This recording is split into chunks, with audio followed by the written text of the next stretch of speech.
attention on it. So this was just more of a, I mean, it was a tripped out, you know, we finished the film 5 days before the Venice Film Festival, and we were the last film of the festival. It was the Friday night before the festival ended, but we were not the closing night film. We were so under the radar that they wouldn't even give us that. We were just the last film in the long 18 movies in the competition. And we had no expectations at all, you know? And like no one came, there were no agents or lawyers, or there was no entourage at all. It was me, Mickey, and Evan, and that was it. Then, you know, they were like, oh, you can't, you know, after the film, they're like, you can't leave. And I was like, well, we have to go to Toronto to try and sell the movie.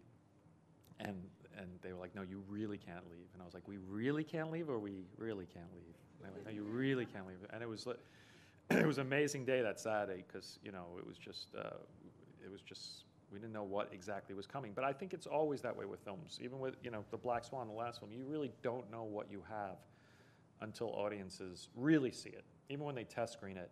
Like Black Swan's a perfect example. When it was unfinished and they made me test screen it, you know, it tested a little bit above average, and then since it got finished and a little bit of the buzz is out there, they retested it, and it was a whole different movie. I mean, it just changed the whole write-up. It was radical. So I don't know what they do. So you don't really know what's going to happen until when it gets out there to the people.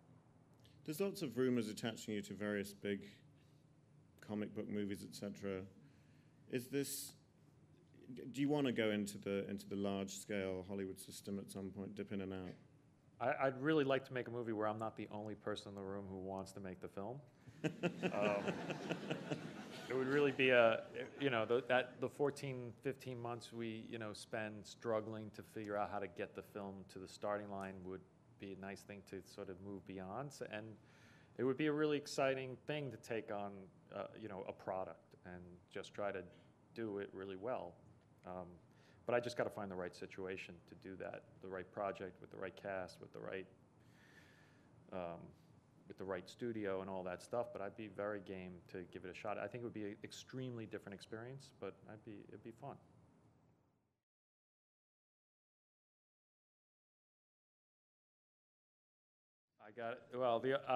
I actually need to go back to the list because it's been a while. But there's the only thing I know there's a kids film on there that I want to do.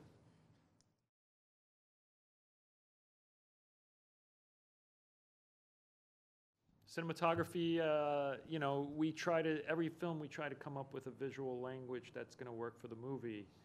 So we kind of, me and Maddie or Maurice Alberti and the wrestler will sit around in a room and just sort of talk about what the film's about. And, you know, like the wrestler was very easy because it was, you know, we were making a documentary basically. So we wanted to give that handheld naturalistic feel, but it's not like not like being a documentarian and trying to be like, oh, where's Mickey going to go now? And you don't know. It was rehearsed, so we could move the camera to be in the right place at the right time. So it was kind of somewhere between a tracking shot and a documentary shot. And that was just a style that then I wanted to bring to Black Swan. It didn't really come out of the narrative Black Swan. I think more we controlled the color palette and the look of the film to sort of stylize it, but the way we decided to shoot it was just sort of the style I was developing on the wrestler that I sort of wanted to give it another trip. Pi, Requiem, and The Fountain, which are kind of connected visually, you know, Pi and Requiem are really connected with the subjective camera and using the camera as like an impressionistic tool to do all different types of stuff. And then The Fountain, we kind of shot it like I think it's called it's not a crucifix, it's a cruciform when it's three-dimensional. Is that right? Anyone know? If it's not just this way, but also Z, it goes up and down. You could picture that shape.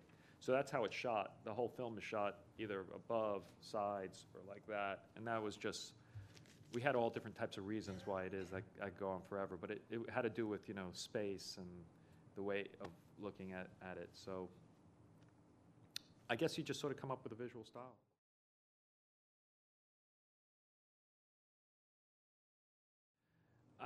I've done it all different ways. I think the most important thing is to go through the script with your actor and go over every one of their lines and make sure, not that they understand it perfectly, but they understand what the writer was trying to say. And then if they have that, it's their job. If they're good actors, it's their job to interpret it. If they're not, if you're working with beginner actors, it's much trickier. And that's generally, you have to strip away all acting from them. A lot of early actors really want to act. And you just have to look at them and say, does that look real to me? You know, and so, and then if it doesn't, try and figure out how to make them look real.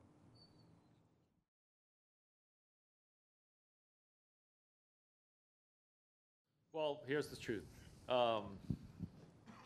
When I was editing Requiem, I got a call from Hollywood that they would like to meet with you on Batman. Would you be interested? And this was after the kind of Joel Schumacher nipple episodes. And I was like, sure, you know, yeah, definitely. And so I went out to Hollywood, and I said, I already had conceived of the fountain at that point, and I was starting to develop it. And I was like, okay, I'm just coming off a $4 million drug movie. How am I going to get this fountain made? And so when they offered me the Batman thing, I was like, okay, well, this might be a way if they start to see me as someone who could be responsible for their franchise, then maybe they'll let me do this. So I took the writing job and I pitched a very, very kind of, we called it a low-tech duct tape version of Batman, where basically, I mean, the Batmobile was going to be a Lincoln Continental with a diesel bus engine dropped in it type of thing. So it was really kind of, it was the exact opposite to where the Batman movies had gone. And to be fair to Warner Brothers, they were already pitching something along the lines of what Chris Nolan did, but I didn't see it that way. So I wrote the script, and the other thing I said, I want to write with Frank Miller, which they were very against because I guess he had sort of had a bad reputation after his last run in Hollywood. But I got them to hire me and Frank, and we worked on it together. And but at the same time, I connected Brad Pitt to the fountain, and I was really flying that forward. And when it came time to what was going on, they realized my heart was into making the fountain. And then that happened, and then Batman sort of disappeared for a little bit. That's what happened. So the bottom line is, I don't think I would have ever really, I wasn't ready at the time to do something like that. I really wanted to get the fountain made. That was the choice I made.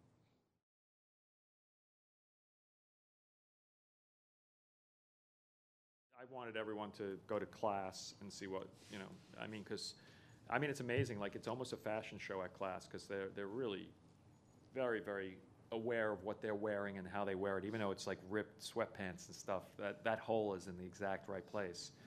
And so it's just very interesting. They're very stylish, and there's a whole world there. So everyone went, the hair people, the makeup people. We were all descended on ABT in New York City Ballet and the Joffrey, and just totally saw what they were doing,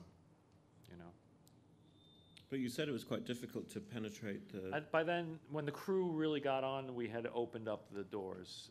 They knew they were interested in helping, but they still were, if it interfered with their schedule in any way, we were not to be there. So, but they helped us. SAB helped us. The School of American Ballet really gave us some rehearsal space, and so there were people that helped. And the Royal Opera House actually helped a lot. They let me in. I hung out here a bit when I was here.